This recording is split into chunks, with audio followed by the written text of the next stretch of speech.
गड़बड़ाती है।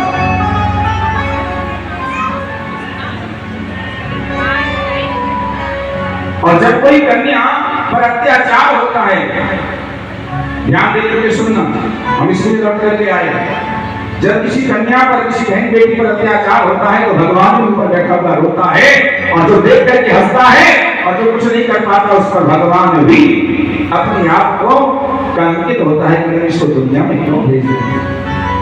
जो बहन बेटी की रक्षा नहीं कर पा रहा है, हंस रहा है, उसको डाला है, वो भगवान को भी बर्दाश्त नहीं होता है। जहाँ बहन बेटियों की इज्जत लूटी जाती है, वहाँ अकाल आ जाता है, वहाँ भूचाल आ जाता है, वहाँ महाराज नाना प्रकार के कष्ट प्राप्त हो जाते हैं। लेकिन हम लोग इन बातों को समझ नहीं पाते। जैसे इस कन्या को जमीन में गाड़ दिया गया, महाराज जनक में अकाल पड़ने लगा, जनकपुरी में अकाल पड़ गया, सूखा पड़ गया।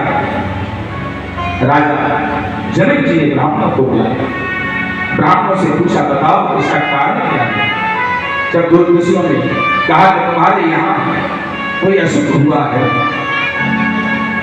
उसको तुम्हें सही करना होगा। बोले कैसे होगा। बोले तुम सोने का हल बनवाओ, और सोने का हल बनवा करके अपनी सीमा में जाकर के हल से जुताई करो, जमीन को जोतो, बैठ के नहीं स्वयं अपने हाथों से सोने के हल को चलाओ और जमीन जोतो, तुम्हारा उद्धार हो जाएगा। जनक जी ने सोने का हल बनवाया, और हल बनवाने के बाद जाकर के हमारे हाथों से खींचकर उस हल को जुताई की, और जैसे जुताई करने लगे, धीरे धीरे जुताई करते समय उस हल की जो नीचे की लोहे की नोक होती है, क्योंकि हल में आपने देखा है नीचे लोहे का कुछ लगा देते हैं जिसे खेती जोती जाती है, वो जाकर के उसमें अड़ गई, और जैसे अड़ी जनक जी ने सबको बुलाया, और बुलाने के बाद कहा बोले जाने हल किसमें अड़ गया है, जमीन में कुछ है दबा हुआ, इसको यहाँ से खुदाई करना। जैसे लोगों ने खुदाई की, और खुदाई करने के बाद देखा तो सोने का सिंदूर बाहर। टीवी में ना राजा जनक ने पहले शर्त रखी थी मेरी मम्मी को कि अगर इसको खोलने के समय पर जो भी कुछ माल निकलेगा, टीवी में जो ऊपर वाला बाहर वाला होगा, माल वो तुम्हारा होगा, उसके अंदर जो निकलेगा वो हमारा होगा। जैसे सिंदूर बाहर निकला, सभी कर्मचारी बड़े खुश हो गए, और महाराज जनक जी ने कहा इसको खोलो, ऊपर का तुम्हारा है, ये सिंदूर सोने का तुम्हारा हो गया, अब इसको खोलिए। जैसे खोला, उसमें छोटी सी कन्या अपने हाथ के अंगूठे को चूसती हुई दिखाई दी। राजा जनक ने तुरंत उस कन्या को उठा करके अपने सीने से लगा लिया, और अपने दुपट्टे से उसको पहुंचने लगे। राजा जनक की आंखों से आंसू आ गए। धन्य है प्रभु तुम्हारी लीला अपरंपार है, आज तुमने मेरी गोद को भर दिया। मेरा सुनेगा अनाथ थी, उसकी गोद में कोई बालक नहीं था, आज तुमने हमारी गोद को भर दिया। उसी समय जनक जी ने कहा मुझे इसका नाम क्या रखना चाहिए।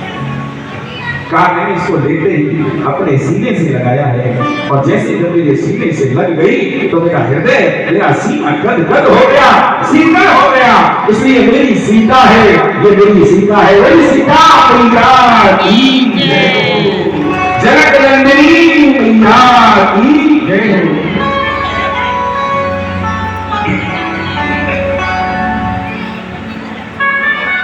जनक जी ने जाकर के मैया सुनैना की गोद को सन्या को डाला, कहा आज से हमारी सीता है, भगवान ने तुम्हारी सुनी गोद भर दी है, इसका लालन पोषण हम करेंगे, हमारी बेटी।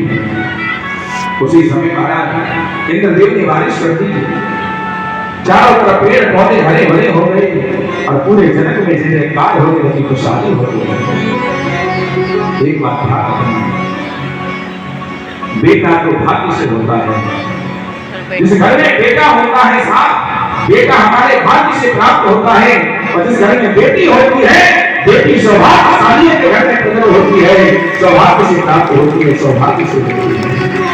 अपने भी हम उस बेटी की रक्षा नहीं कर पाते, धिक्कार है हमारे। अगर बेटियां न होंगी तो बेटों को बहू कहां से मिलेगी, अगर बेटियां न होंगी तो बहन को भाई कहां से मिलेगा, भाई को बहन कहां से मिलेगी, राखी कौन बांधेगा, दौड़ पर तिलक कौन करेगा। अगर बेटियां ना होगी तो माँ कौन बनेगा अगर बेटियां न होंगी? तो संसार कौन चलाएगा अगर बेटियां न होंगी? तो दया कौन करेगा? बेटियां न होंगी तो कौन तुम्हें देवता बनाएगा? इसलिए बिना बेटी के तो संसार में कुछ है नहीं प्यारे। बेटी बहुत जरूरी है, बेटी की रक्षा करना भी बहुत जरूरी है। धीरे बजाओ आप धीरे। भगवान कहे तुम आए हाथ में ऐसे छाले पड़े कि तुम नहीं करना पट्टी करा दिया हो। ये होता है हिंदुओं का काम। अभी कोई नेता होता है यहाँ पे, नेता आगे हर्ष मल्होत्रा तो महाराज इतनी भी नेता बनी घूम रही है और नेता माला लेके खड़े होते हैं बाहर के कपड़े बोले आए नेताजी, और नेताजी ने को भाषण दे लो और भारतीय संग्राम लोग वाले इसलिए के घर नहीं आए और माला लेके ऐसे खड़े जाके कपति धूप में 4-4 घंटा खड़े रहते, काले पड़ जाएंगे, पसीना टपक लो और सबसे आगे खड़े हो गए लेके माला। बोले एक बार हमारा नंबर आ जाए हम डाल दें माला और सर में खिंच जाए फोटो फिर लगाए दीवार में। बोले हम जानते सांसद जी को हमारा परिचय और सांसद जी ने अगर जाओ तो मां तुम्हें कोई मतलब बनाए तो कहां से आए हो? बोले तो हमें जानते ना। बोले नहीं हम नहीं जानते। अरे वो कोई तो अशोक नगर करे हमने पास से फोटो खींचना। बोले तो आ जाओ मुझे फोटो खिंचवाओ, तुम्हें क्या जानते तुम कौन हो? क्या फायदा ना फालतू का माला लेकर खड़ा कपड़ा और फोटो खिंचवा के लगाना। कई लोगों की आदत होती है हमारे फोटो वगैरह खिंचवा लेंगे और दुनिया को दिखाएंगे बोले हमारी बहुत जान पहचान है। कभी दिखावा नहीं करना चाहिए, दिखावे में कुछ नहीं रखना है साहब, बिना दिखावे के चलना चाहिए। आज बड़े आनंद से, बड़े अच्छी तरीके से, बड़े प्रेम से, बड़े प्रभाव के साथ में बहुत सुंदर तरीके से भगवान की कृपा से बड़ा आनंद है।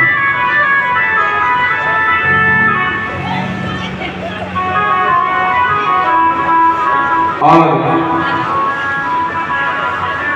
मैया सुनना बड़ी खुशी हुई। तो कौन होगा जानकी का पिता? कौन होगा? हैं? जोर से बोलो। जानकी के असली पिता कौन थे? रावण। विधवा तो बोले यहाँ पे बोले जमरूद की भाई बनाए आवाज ना मैं हूँ। और मां कौन हो गई? मंदोदरी। लेकिन जननी ने उसको बचपन से पाला है, बड़ा किया और बड़े आनंद से उनका लालन पोषण किया, इसलिए इसको जनक नंदनी कहा जाता है। और महाराज इसीलिए तो रावण को पता नहीं था कि मेरी बेटी है, रावण उसका हरण करके ले गया। और महाराज मंदोदरी को पता था कि ये मेरी बेटी है, इसलिए मंदोदरी बार बार रावण को समझाती रही कि मान जाओ पर स्त्री का हरण मत करो, और जिसको तुम पत्नी बनाने के चक्कर में लगे हो वह मामला कुछ और ही है। अगर तुमने उसको पत्नी बनाने की सोचा तो सर्वनाश हो जाएगा।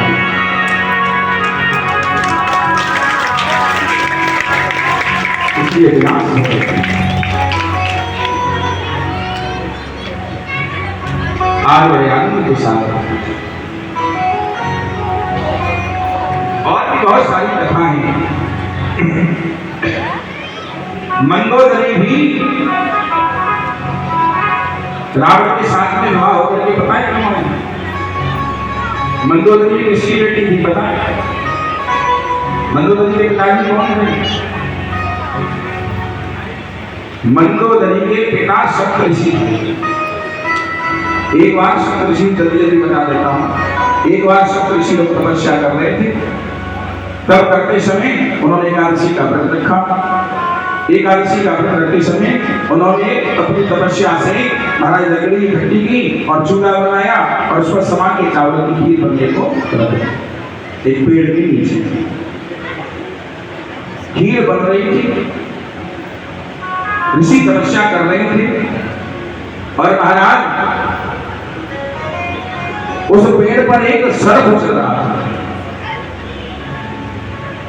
जैसे ही खीर में उबाल आने लगा, खीर बनने लगी, तैयार होने जा रही थी, उसी समय जोर से हवा चली, और जब हवा चली तो हमारा गर्मी बुझ गई और पेट की दाल हिलने लगी और वो सर्प एकदम से धीरे में गिर गया।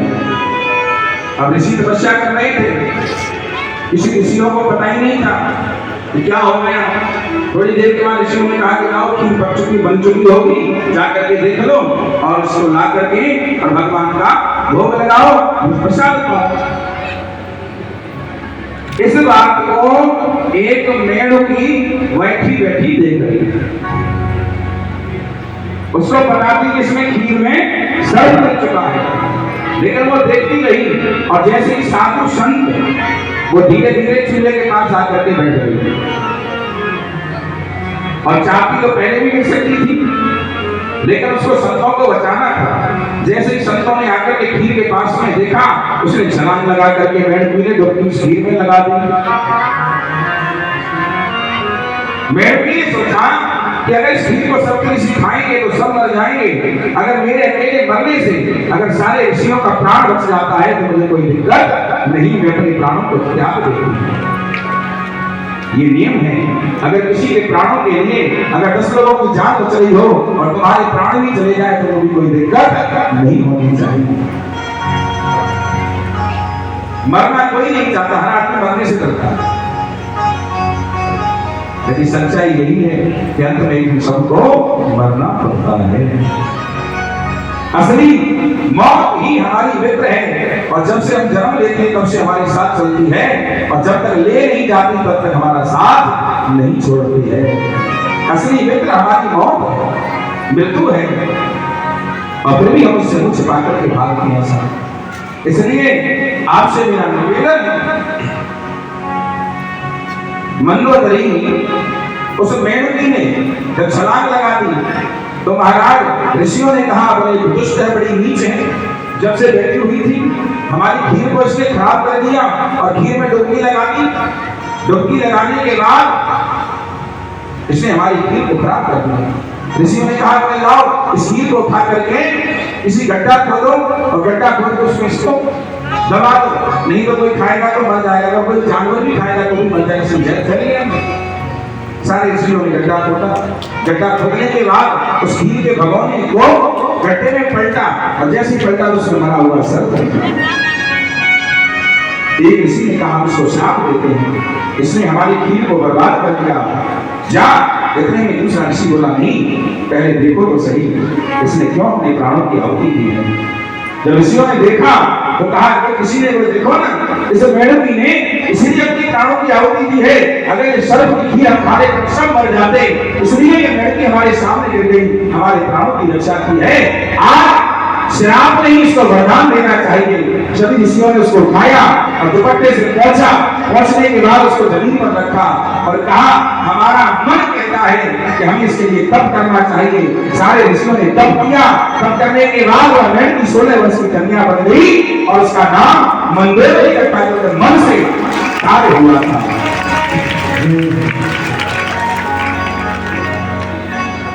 बोलिए रामचंद्र भगवान की, बोलिए हनुमान जी महाराज की। जल्दी आया करे तो थोड़ा सा मुझे माइक पकड़ने से पहले इशारा दे दिया करो, उसी हिसाब से मैं आपको मोड़ देके इशारा दूंगा।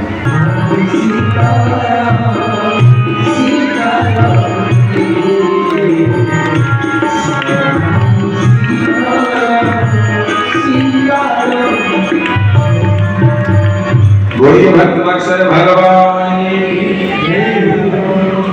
जब भी कोई अतिथि आया करे उसके आते ही पहले चुपचाप आकर के यहाँ पे पढ़ते, जिसको तस्वीर देनी उसको कागज में से निकाल करके और बिल्कुल हमारे मंच के पास पढ़िए। पहले वहाँ तस्वीर रख दी जाए, उसके बाद फिर उनका नाम को बुलाया जाए, जिससे हम तुरंत दुपट्टा डालें, तुरंत तस्वीर ऐसे उठाएं पकड़ा, ठीक है।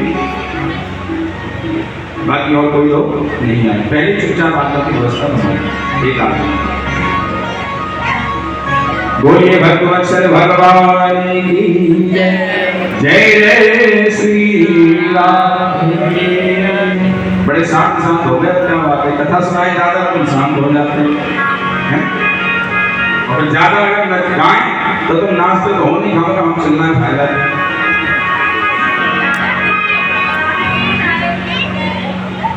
एक भजन